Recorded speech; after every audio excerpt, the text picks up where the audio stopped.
in people-to-people exchanges since Indonesia's independence. We were the first country to have a scholarship program, and that celebrated 70 years last year. And now this is our newest one. What's amazing with this program, and Adrian will be able to tell you much more, is already almost 80,000 Australians have benefited from being able to come to the region, and Indonesia is the #1 destination country for students wanting to partake in the new Colombo plan, which is great because we think it's our biggest near neighbour and very important for us. Over 12,000 students have come through here in the last decade, and that's amazing when you think there's also a few years lost to COVID as well, really, where we couldn't do those exchanges as well. What we also hope is that, as you heard from some of the students, and I think you'll hear later, is that giving them an experience in our neighbourhood, and so in this case Indonesia, early on, we really hope that really enlightens their interest in the region, its importance to Australia, the benefits that having strong relationships and connections with our neighbours can bring to us. And they can be cultural and social benefits, they can also be economic benefits. I mean, friendship too is really important as well. So, but what we hope that the young Australians, many of them will stay engaged. They'll take the knowledge of Indonesia back to Australia, they'll share it with their friends, they'll come back here.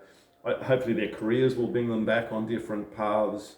I think I said at the end of the speech, our ambassador came on an exchange program when she was a student, and look at her now, she's the senior representative for Australia in Indonesia. I'm sure that's in part linked to the fact that she developed an interest and understanding and a real affection for Indonesia when she was young. And we have many other colleagues in the embassy who've come through on various exchange programs too. So, and as I said also, it helps balance off the fact that we don't have quite as many Australians that come and study in Indonesia, though that is growing all the time. But we have 20,000 Indonesians that go to Australia every year studying in our institutions there. So the knowledge that Indonesians bring back of Australia, that's really important, and they're great partners for us. The alumni network here has well over 200,000 alumni across the whole of Indonesia, and they're really helpful to us and great friends to us as well, and provide a lot of opportunities for us, as I said, in the fields of commerce and industry and culture, arts, academia, study, you name it, pretty much everything. So, and NCP is now playing an increasingly important role in that. But Adrian, please, you know much more about the program than I do. Yeah, thank you, Deputy Ambassador Siva. My name is Adrian Budiman. I'm the Resident Director of ACICI's ACI-CIS, which is the acronym for Australian Consortium for In-Country Indonesian Studies. We've been around for quite a while. We were established in 1995, actually, back then. And I just wanted to say, using this opportunity, that the NCP has been a great catalyst for bringing Australian students to Indonesia.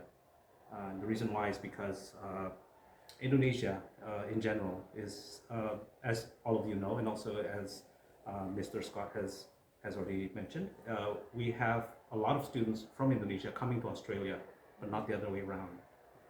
And the reason is, and this is the reason why we actually were established back there.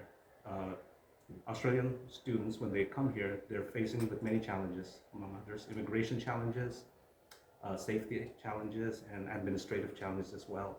And back then, our founder, Professor David Hill, he noticed this, and he said that we need an institution that can actually provide a safety net, really, for Australian students who are going to be studying Indonesia, and that's why ACICI's was established.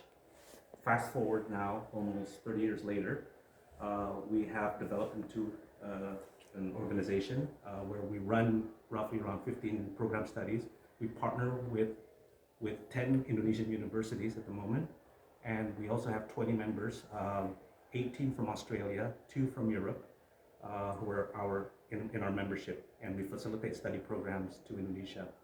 And the NCP, which was introduced back in 2014, has really accelerated this pace from Indonesia becoming a country which is not really a destination for study abroad, now becoming in 6th place.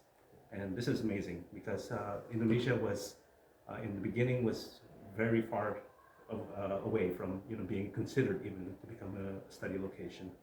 And we hope, as Mr. Scott has also mentioned, we hope that this investment for young Australian students who are coming to Indonesia, not only learn from being here, but also the holistic experience, experiencing Indonesia, and then they can come back again, and then they become sort of like the seeds really in which we will reap in the future.